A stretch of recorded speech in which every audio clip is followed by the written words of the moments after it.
Of Thai democracy activists rallied in Bangkok, calling on King Maha Vajiralongkorn to cede control of the royal fortune. At least 7,000 people took to the streets brandishing yellow toy ducks, which have become a symbol of this protest movement.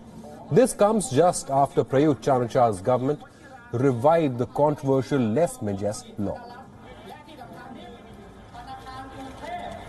Even before the scheduled demonstration began in Bangkok, at least 15 well-known activists were summoned to face charges under the new law. It is the first time in over 2 years that such charges have been filed. But the protesters seem undeterred. The venue of the protest site was changed just last minute. They marched from the headquarters of the Siam Commercial Bank, in which the king is a major shareholder. Back in July, youth and student-led protests began in Thailand. Since then, the demonstrators have had majorly 3 demands. Firstly, the resignation of Prime Minister Prayut Chan-o-cha, who's a former army ruler. Secondly, a new constitution. And finally, reforms and changes to the monarchy to curb its powers. The protesters are also challenging the king's decision to declare crown wealth as his personal property, as the full assets are privately held and remain a closely guarded secret. This has made him by far the wealthiest person in Thailand. Prime Minister Prayut Chan-o-cha has rejected protesters' call to resign. He has said that all laws would be used against the protesters who break them. The scrutiny and public criticism of the monarchy displayed in the past few weeks in Thailand is unprecedented. The country's royal institution is considered the epitome of power in the region. Joining us on this broadcast is Deputy Director of Asia Division, Human Rights Watch, Phil Robertson, who's joining us live from Bangkok. Phil, welcome to WION. Thank you so much for giving us your time. Now, the protesters are demanding that the monarchy also declare its wealth and cede control of the royal fortune. Is this a new demand, or has this been a demand of the protesters always?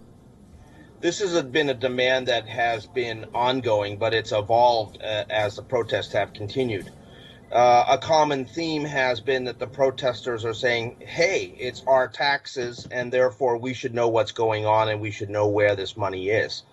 I think that this is similar to what we've seen in other countries, like in the United Kingdom, where in the past there was protests about whether the Queen of England should pay taxes and ultimately issues around that. This is something that is part of the larger resign, rewrite, reform agenda that the protesters have been pushing. And reform primarily means reforming the monarchy. Right. Now, the total value of the royal holdings is not made public in Thailand, but it has been estimated at more than $30 billion. Does this belong to the people of Thailand, or is this private holdings of the Thai monarch? There needs to be clarity on this, because this has become a major demand of the demonstrators, isn't it? Well, what has happened, the Crown Property Bureau held money for the monarch. And traditionally this was separate from the monarch. But what changed is when the current king came in, he took control of the fortune directly. So that has been a significant change. This money is, composed of various land holdings and proceeds from those land holdings, contracts to develop malls and hotels and things like that. Also shareholdings. The protest that happened yesterday was in front of the Siam Commercial Bank, which is Thailand's oldest bank. And this is a bank in which the king is the largest shareholder.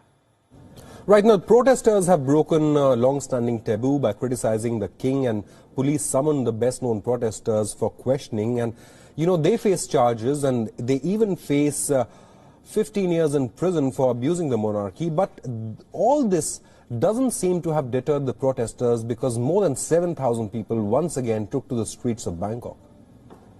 Well, it's quite clear that the leaders are saying that they're not intimidated, they're not afraid. that if they're charged with lèse majesté, which is Article 112 of the Penal Code, that they will face those charges. And I think that the more that the monarchy gets involved with this, the more it's going to fuel demands that the protesters are making. The reality is that for several years there have been no Article 112 charges brought, in part because the palace said that they didn't want that to happen. They recognize that any Article 112 charges look badly for them. And I think now that we see this change, it's very interesting, and we're wondering how this is going to play out next. Phil, thanks so much for joining us. Like you mentioned, for several years this law hasn't been used, but the real fact that authorities are considering imposing this law shows how grave the situation is for the authorities in Thailand as thousands of protesters continue to take to the streets of the country.